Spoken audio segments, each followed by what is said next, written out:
চলুন আমি যেভাবে পরোটা বানাই সেটাই আপনাদের আজকে দেখাবো। একটু হালকা করে জাস্ট মেখে নিয়ে ঢাকা দিয়ে রেখে দিলাম, খালি আটাটাকে ভিজিয়ে রেখেছিলাম, তারপর আধ ঘন্টা ওটাকে ঢেকে রেখে দিয়েছিলাম, তারপর আটাটাকে ভালোভাবে মেখে নিলাম।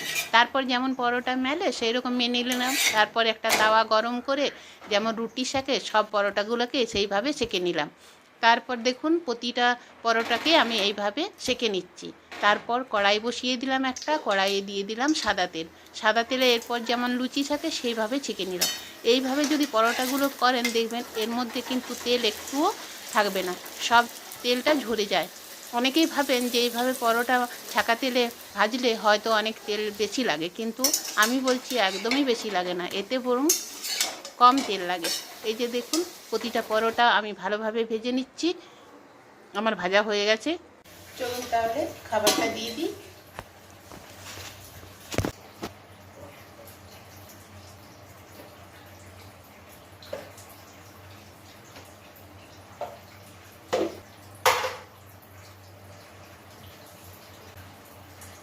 তাহলে এখন এই পর্যন্তই।